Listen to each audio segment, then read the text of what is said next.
السلام علیکم ناظرین، اس ایپیسوڈ کے شروعات میں ہم دیکھتے ہیں کائی قبیلے میں عثمان صاحب صوفیہ سے کہتے ہیں تو تم حلیمہ کے بدلے منگولوں کے خلاف اتحاد چاہتی ہو؟ تو صوفیہ کہتی ہے مجھے اس کے لیے آپ نے مجبور کیا عثمان صاحب، احسن بیکے اور اس کے بیٹے کو مار کر ہم پہ مصیبت آپ نے مسلط کی۔ جو ہمیں عثمان صاحب کہتے ہیں ہمیں جو کوئی بھی اس موت میں ملوث کرنے والا ہے میں اسے ڈھونڈ لوں گا، لیکن اس کا انجام مرنے کے علاوہ کچھ نہیں ہوگا۔ صوفیہ کے کچھ سپاہی بیس بدلے کائیوں میں شامل ہو جاتے ہیں اور صوفیہ بالا خاتون سے کہتی ہے بالا کیا تم پوئنا سے نہیں ملنا چاہتی؟ تو بالا خاتون غصے سے کہتی ہیں پوئنا نہیں حلیمہ، تم نے اسے اس کا نام بلا دیا تب بھی وہ میری حلیمہ ہے۔ صوفیہ کہتی ہے میں نے اسے خیمے کی زندگی کو بلا دیا، میں نے اسے روم کے محلات میں ایک عالی نسب لڑکی کی طرح پالا۔ بالا خاتون کہتی ہیں تم نے میری بیٹی کو میری باہوں سے زبردستی چھین لیا اور اب جو کچھ میرا ہے وہ واپس دینے کے لیے شرطیں رکھ رہی ہو ہاں؟ صوفیہ کہتی ہے تمہارے پاس یہ اس سے ملنے کے لیے واحد موقع ہے، یا تو عثمان صاحب میرے ساتھ معاہدہ کریں گے یا میں پوئنا کو الجھائیتوں سے بچانے کے لیے کچھ تنتریاں بیچ دوں گی۔ یہ سن کر بالا خاتون عثمان صاحب کی جانب دیکھنے لگ جاتی ہیں۔ ناظرین اس کے بعد ہم دیکھتے ہیں کہ بورسا میں حلیمہ اس لمحے کو یاد کرتی ہے جب صوفیہ نے منہ سے خون اگلتے ہوئے اس سے کہا تھا میں مر رہی ہوں، میں مر رہی ہوں۔ اس خیال کے بعد حلیمہ کہتی ہے کیا وہ واقعی مر رہی ہے؟ پھر وہ بچپن میں عثمان صاحب کے ساتھ گزرے ہوئے لمحات کو یاد کرتی ہے، لومڑی کی، ہرن کی چالیں، عثمان صاحب کا سمجھانے کا طریقہ۔ اس خیال کے بعد حلیمہ بہت خوش ہوتی ہے اور کہتی ہے بابا۔ پھر وہ اس لمحے کو یاد کرتی ہے جب وہ قبیلے میں بالا خاتون کے ساتھ لپٹ گئی تھی۔ وہ خوش ہوتے ہوئے کہتی ہے ماں نہیں میں اب مزید یہاں نہیں رہوں گی۔ یہ کہتے ساتھ وہ آگے بڑھ کر دروازہ کھولنے کی کوشش کرتی ہے مگر دروازہ باہر سے بند ہوتا ہے۔ باہر سے سپاہی کی آواز آتی ہے صوفیہ نے اپنے واپس نہ آ جانے تک آپ کو کمرے سے نہ نکلنے کا حکم دیا ہے۔ یہ سن کر حلیمہ کو بہت غصہ آتا ہے اور وہ کہتی ہے لعنتو لعنتو۔ قبیلے میں بالا خاتون صوفیہ کی جانب بڑھتے ہوئے کہتی ہے ہماری آنکھوں میں اچھی طرح سے دیکھو، تم نے ایک بار ہم سے ہماری اولاد چھین لی لیکن یہ دوبارہ نہیں ہوگا۔ میں قسم کھاتی ہوں کہ ہم تمہیں اس قبیلے سے زندہ نہیں نکلنے دیں گے۔ صوفیہ کہتی ہے تو تب پوئنا تم سے بہت دور سانس لے گی۔ یہ سن کر عثمان صاحب غصے سے کہتے ہیں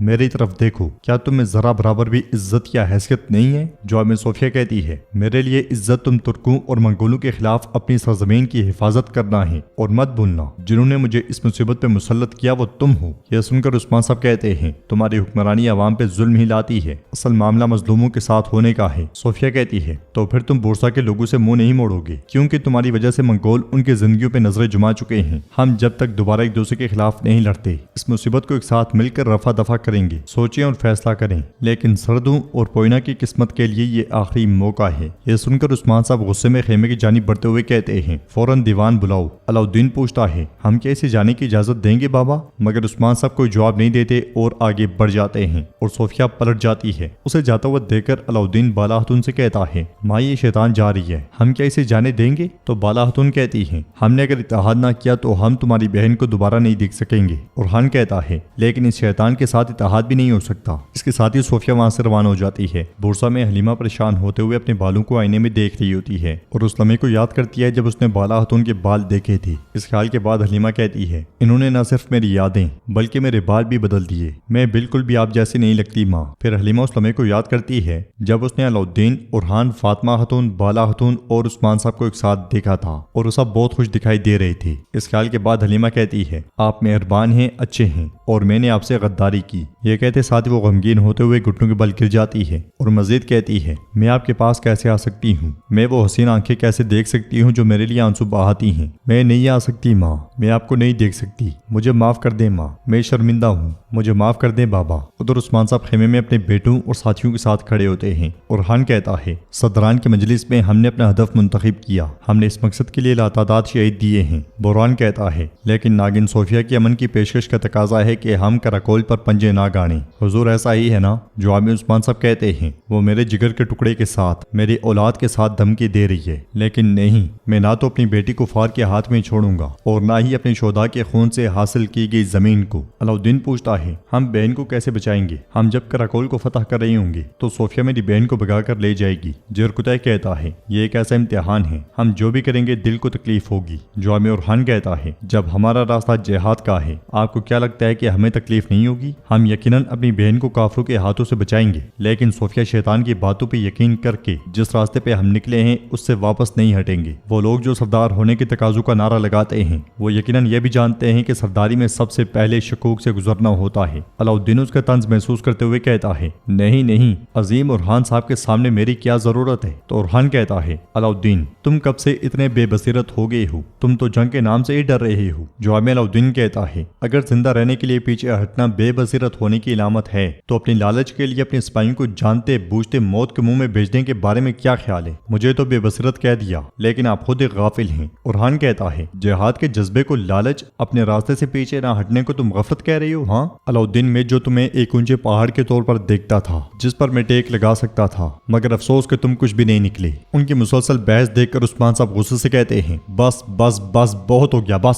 یہ کیسی گستاخی ہے؟ یہ میرے سامنے کس قسم کی بے ادبی ہے؟ یہ کیا کر رہے ہو؟ جو بھی اس راستے پر بدامنی پھیلائے گا میرے ساتھ اس کی کوئی جگہ نہیں ہے، کیا میں نے نہیں کہا؟ بولو، جواب دو۔ تو علاؤالدین کہتا ہے، تو پھر مجھے اجازت دیں حضور، اگرچہ اس سے میرا دل چھلنی ہو جائے گا لیکن راستے سے الگ ہونے والا شخص میں بن جاتا ہوں، کیونکہ اس طرح نہ صرف ہمارا قبیلہ بدامنی سے بچ جائے گا بلکہ ہماری ریاست بھی تنزلی کا شکار نہیں ہوگی۔ مجھے اپنے خاندان کے لیے حسرت بھرے جذبات رکھنے والا بننے دیں۔ سرداری ہمیشہ خود کو درست سمجھنے والے کو مبارک ہو، جرگہ بھی اسی کا ہو اور شکار بھی اسی کا ہو۔ اب سے میں ریاست کی خدمت اپنی تلوار سے نہیں بلکہ سرحدوں پہ اپنے علم کی بدولت کرنا چاہتا ہوں، اگر آپ کی اجازت ہو تو حضور۔ یہ سنتے ساتھ ہی عثمان صاحب بھڑک جاتے ہیں اور غصے سے کہتے ہیں، میرے سامنے سے دفع ہو جاؤ، میں نے کہا میرے سامنے سے دفع ہو جاؤ۔ یہ سنتے ساتھ ہی علاؤالدین اداب بجا لاتا ہے اور چلا جاتا ہے۔ علاؤالدین کے جانے کے بعد عثمان صاحب اورحان پہ چلاتے ہوئے کہتے ہیں، اگر کوئی اور جانا چاہتا ہے تو ابھی کے ابھی چلا جائے، ہم باقی رہ جانے والوں کے ساتھ اپنا راستہ طے کریں گے۔ باہر علاؤالدین گونچا کے پاس پہنچتے ہوئے کہتا ہے، فوراً تیاری کرو، ہم قبیلے سے الگ ہوں گے۔ بالا خاتون سے روکتے ہوئے پوچھتی ہیں، کیا ہوا؟